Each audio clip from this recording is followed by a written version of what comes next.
Alright guys, I'm gonna show you what the tapes real fast. Just to, I don't know. Just to show you guys what the tapes are, I guess. I don't know.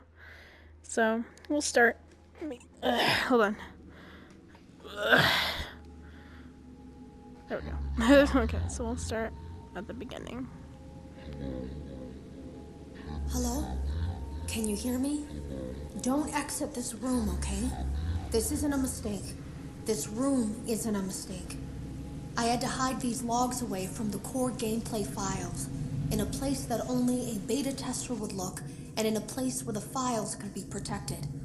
I just really hope that the next development team finds this before the game is released to the public. This game has some kind of malicious code in it that we haven't been able to fully contain or even understand, for that matter. We're over budget and out of time. But that's not the reason that we're shutting down. Listen, I have to keep this short so the file size will be small enough to fly under the radar. There are more. They may not be in order.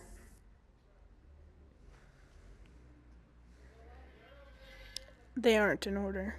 I saw it for the first time today. There was a character I couldn't make out who it was, standing at the end of the hall. I thought it was just bugged out, so I made a note of it and kept playing. But then it was looking in the window, and not like Chica or Bonnie would. It was like it was actually looking in the window, seeing what I was doing.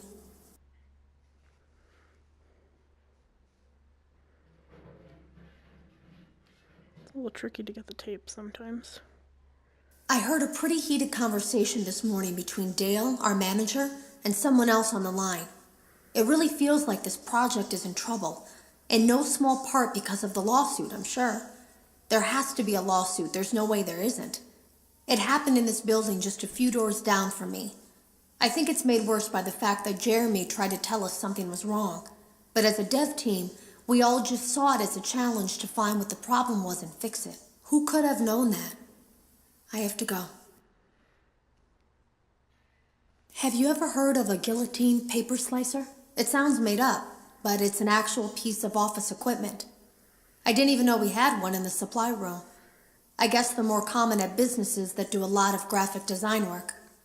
I remember seeing one when I was still in school, and even then, I knew how dangerous it looked.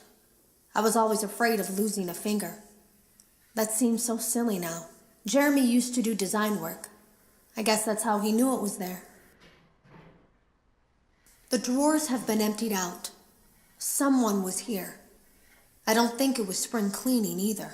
No, there was plastic on the floor. Someone was definitely here during the night. It had to have been the client.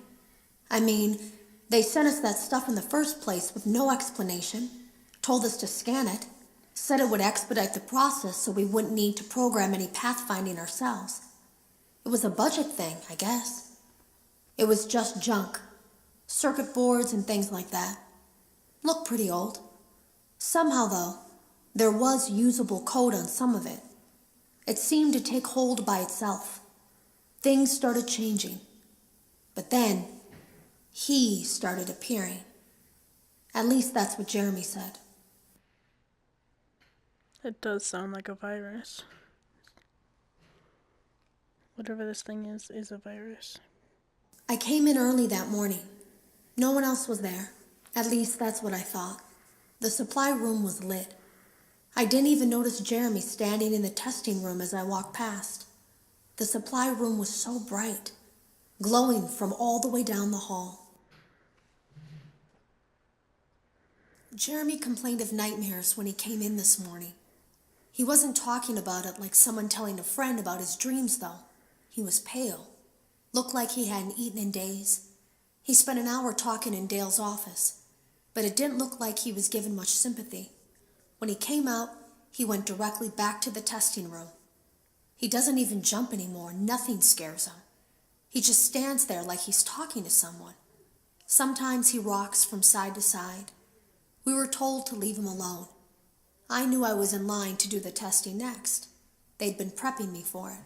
I guess they knew that Jeremy would need to be replaced soon.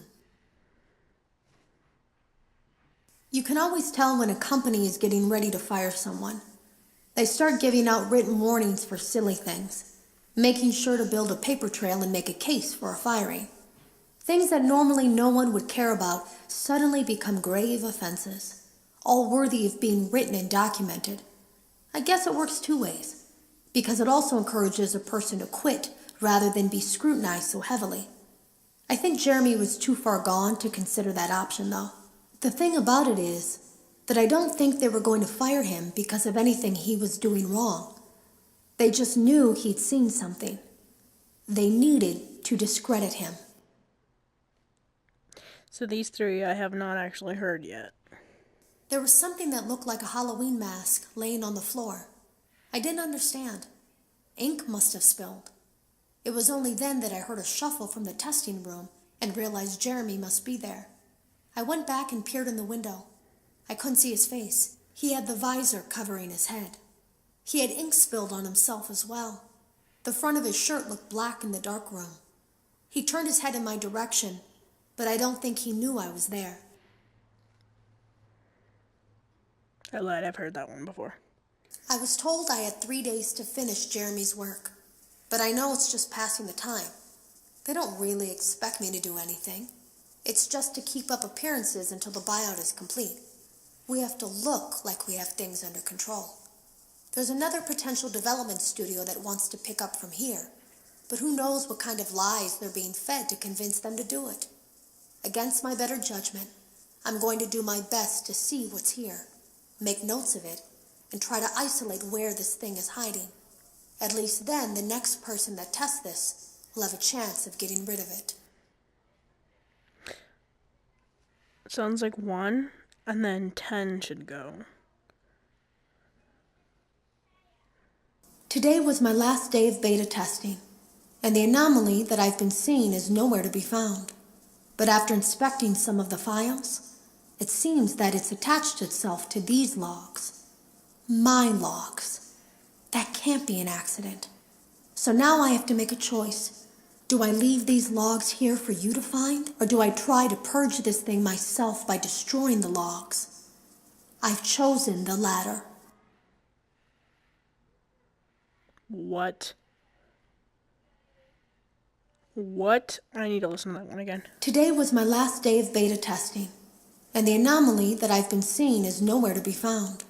But after inspecting some of the files, it seems that it's attached itself to these logs. My logs. That can't be an accident. So now I have to make a choice. Do I leave these logs here for you to find, or do I try to purge this thing myself by destroying the logs? I've chosen the latter. Oh my god. But the logs are right here. And why would she record that and then put it in? She chose the latter. Oh man, I need some freaking game theory in this lie. I need me some game theory. Game theory, help! I know 2 of the tapes are in this mode. I do know that for a fact. But that's about all I know. Anyways. Thanks guys for watching. Appreciate it. I hope this helps on your journey towards getting to the end. If you see any that I missed, help me out. Tell me where they are. If I find any more, I will definitely post a video on it. I appreciate all your support and whatever and stuff. I don't know. And I'll see you next time. Bye bye.